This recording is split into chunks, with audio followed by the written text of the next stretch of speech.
हर हर महादेव दोस्तों। महाशिवरात्रि के दिन भूल से भी ना करें ये काम, नहीं तो करना पड़ सकता है आपको दुखों का सामना। दोस्तों, महाशिवरात्रि के दिन शिवजी के भक्त श्रद्धा और विश्वास के साथ व्रत रखते हैं और विधि विधान से शिवगौरी की पूजा करते हैं। ऐसा कहा जाता है कि महाशिवरात्रि के दिन भगवान भोलेनाथ पृथ्वी पर मौजूद सभी शिवलिंग में विराजमान होते हैं, इसलिए महाशिवरात्रि के दिन की गई शिव की उपासना से कई गुना अधिक फल प्राप्त होता है। इसी कारण से महाशिवरात्रि को सबसे अधिक महत्वपूर्ण माना गया है। दोस्तों, हिंदू पंचांग के अनुसार हर साल फाल्गुन मास में कृष्ण पक्ष की चतुर्दशी तिथि को महाशिवरात्रि का पर्व मनाया जाता है। मान्यता है कि इस दिन शिव जी और माता पार्वती का विवाह हुआ था, इसलिए यह पर्व हर साल शिव भक्तों द्वारा धूमधाम से मनाया जाता है। महाशिवरात्रि के दिन शिवजी के भक्त श्रद्धा और विश्वास के साथ व्रत रखते हैं और विधि विधान से शिवगौरी की पूजा करते हैं। ऐसा कहा जाता है कि महाशिवरात्रि के दिन भगवान भोलेनाथ पृथ्वी पर मौजूद सभी शिवलिंग में विराजमान होते हैं, इसलिए महाशिवरात्रि के दिन की गई शिव की उपासना से कई गुना अधिक फल प्राप्त होता है। ऐसे में आइए जानते हैं साल 2024 में महाशिवरात्रि की सही तिथि, शुभ मुहूर्त, पूजा विधि तथा महाशिवरात्रि के दिन कौन सा काम नहीं करना चाहिए। लेकिन दोस्तों, इन सभी जानकारी से पहले मैं आपको भगवान शिव के अत्यंत ही महत्वपूर्ण कथा सुनाने जा रहा हूँ। यह कथा बहुत पावन है, क्योंकि इस कथा के श्रवण मात्र से ही मनुष्य के सारे पाप मिट जाते हैं। क्योंकि यह कथा है ही महत्वपूर्ण, तो चलिए दोस्तों जानते हैं महाशिवरात्रि के प्राचीन कथा। पूर्व काल में चित्रभानु नामक एक शिकारी था। जानवरों की हत्या करके वह अपने परिवार को पालता था। वह एक साहूकार का कर्जदार था, लेकिन उसका ऋण समय पर न चुका सका। क्रोधित साहूकार ने शिकारी को शिवमठ में बंदी बना लिया। संयोग से उस दिन शिवरात्रि थी। शिकारी ध्यान मग्न होकर शिव संबंधी धार्मिक बातें सुनता रहा। चतुर्दशी को उसने शिवरात्रि व्रत की कथा भी सुनी। शाम होते ही साहूकार ने उसे अपने पास बुलाया और ऋण चुकाने के विषय में बात की। शिकारी अगले दिन सारा ऋण लौटा देने का वचन देकर बंधन से छूट गया। अपनी दिनचर्या की भांति वह जंगल में शिकार के लिए निकला, लेकिन दिन भर बंदी गृह में रहने के कारण भूख प्यास से व्याकुल था। शिकार खोजता हुआ वह बहुत दूर निकल गया। जब अंधकार हो गया तो उसने विचार किया कि रात जंगल में ही बितानी पड़ेगी। वह वन एक तालाब के किनारे एक बेल के पेड़ पर चढ़कर रात बीतने का इंतजार करने लगा। बिल्व वृक्ष के नीचे शिवलिंग था जो बिल्वपत्रों से ढका हुआ था। शिकारी को उसका पता न चला। पड़ाव बनाते समय उसने जो टहनियां तोड़ी वे संयोग से शिवलिंग पर गिरती चली गई। इस प्रकार दिन भर भूखे प्यासे शिकारी का व्रत भी हो गया और शिवलिंग पर बिल्वपत्र भी चढ़ गए। एक पहर रात्रि बीत जाने पर एक गर्भिणी हिरनी तालाब पर पानी पीने पहुंची। शिकारी ने धनुष पर तीर चढ़ाकर ज्यों ही प्रत्यंचा खींची, हिरनी बोली, मैं गर्भिणी हूँ, शीघ्र ही प्रसव करूंगी। तुम एक साथ दो जीवों की हत्या करोगे, जो ठीक नहीं है। मैं बच्चे को जन्म देकर शीघ्र ही तुम्हारे समक्ष प्रस्तुत हो जाऊंगी, तब मार लेना। शिकारी ने प्रत्यंचा ढीली कर दी और हिरनी जंगली झाड़ियों में लुप्त हो गई। प्रत्यंचा चढ़ाने तथा ढीली करने के वक्त कुछ बिल्व पत्र अनायास ही टूटकर शिवलिंग पर गिर गए। इस प्रकार उससे अनजाने में ही प्रथम प्रहर का पूजन भी संपन्न हो गया। कुछ ही देर बाद एक और हिरनी उधर से निकली। शिकारी की प्रसन्नता का ठिकाना न रहा। समीप आने पर उसने धनुष पर बाण चढ़ाया। तब उसे देख हिरनी ने विनम्रता पूर्वक निवेदन किया, हे शिकारी, मैं थोड़ी देर पहले ऋतु से निवृत्त हुई हूँ, कामातुर विरहिणी हूँ, अपने प्रिय की खोज में भटक रही हूँ। मैं अपने पति से मिलकर शीघ्र ही तुम्हारे पास आ जाऊंगी। शिकारी ने उसे भी जाने दिया।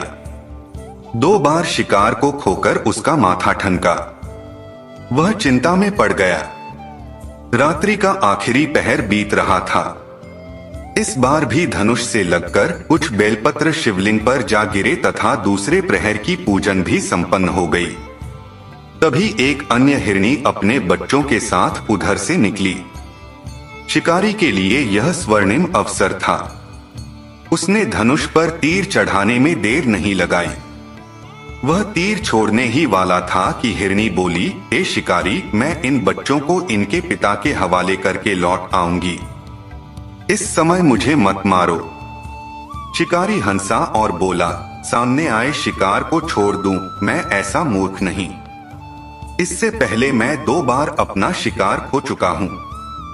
मेरे बच्चे भूख प्यास से व्यग्र हो रहे होंगे। उत्तर में हिरणी ने फिर कहा, जैसे तुम्हें अपने बच्चों की ममता सता रही है, ठीक वैसे ही मुझे भी। हे शिकारी, मेरा विश्वास करो, मैं इन्हें इनके पिता के पास छोड़कर तुरंत लौटने की प्रतिज्ञा करती हूँ। हिरणी का दीन स्वर सुनकर शिकारी को उस पर दया आ गई। उसने उस मृगी को भी जाने दिया।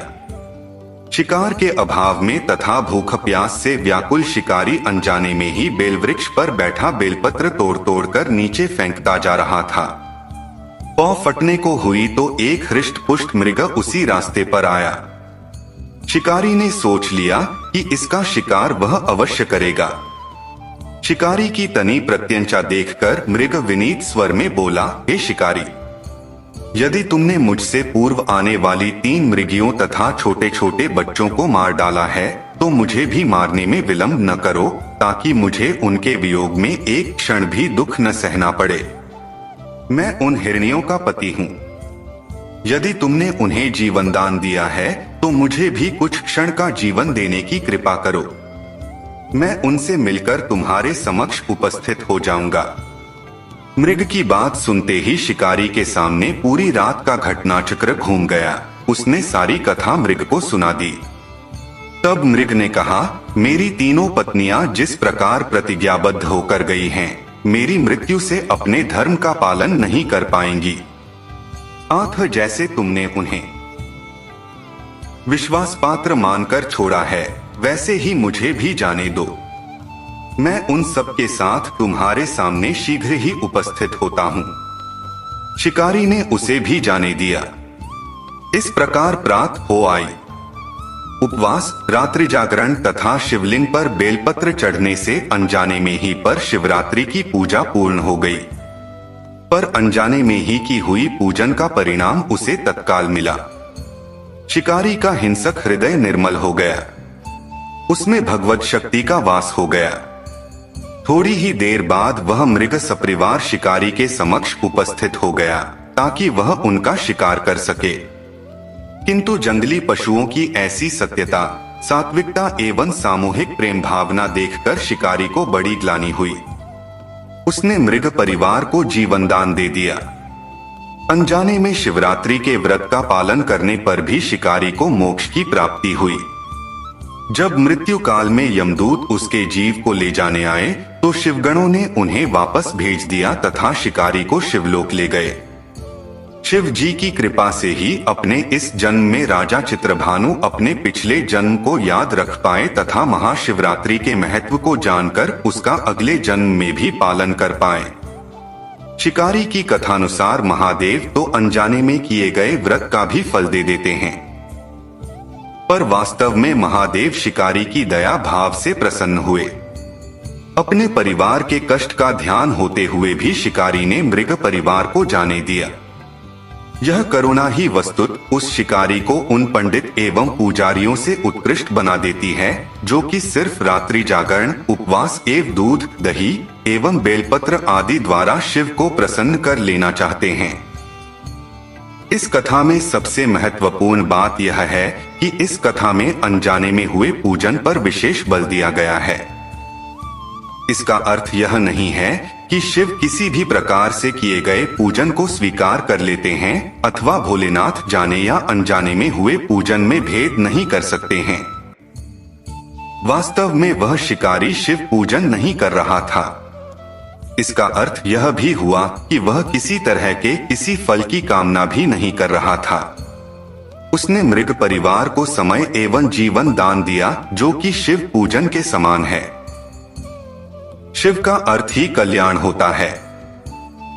उन निरीह प्राणियों का कल्याण करने के कारण ही वह शिव तत्व को जान पाया तथा उसका शिव से साक्षात्कार हुआ। परोपकार करने के लिए महाशिवरात्रि का दिवस होना भी आवश्यक नहीं है। पुराण में 4 प्रकार के शिवरात्रि पूजन का वर्णन है। मासिक शिवरात्रि, प्रथम आदि शिवरात्रि तथा महाशिवरात्रि। पुराण वर्णित अंतिम शिवरात्रि है नित्य शिवरात्रि। वस्तुत प्रत्येक रात्रि ही शिवरात्रि है, अगर हम उन परम कल्याणकारी आशुतोष भगवान में स्वयं को लीन कर दे तथा कल्याण मार्ग का अनुसरण करें, वही शिवरात्रि का सच्चा व्रत है। दोस्तों, अब यह व्रत इतना पावन है तो इसका कुछ नियम भी जरूर जानना चाहिए। तो चलिए जानते हैं महाशिवरात्रि के दिन कौन सा काम करना पाप माना गया है। महाशिवरात्रि के दिन शिवलिंग की पूजा करते समय ध्यान रखें कि शंख से अभिषेक ना करें। पौराणिक कथाओं के अनुसार भगवान शिव ने शंखचूर नामक राक्षस का अंत किया था, जिसकी वजह से शिवलिंग का अभिषेक शंख से नहीं किया जाता है। भगवान शिव की पूजा में शंख का रखना भी वर्जित बताया गया है तथा महाशिवरात्रि की पूजा के बाद शिवलिंग की पूरी परिक्रमा ना करें। शिवलिंग की परिक्रमा हमेशा आधी की जाती है, ऐसा लिंग पुराण और शिव पुराण में बताया गया है। बताया जाता है कि शिवलिंग की परिक्रमा में सोमूत्र का लांघा नहीं जाता है।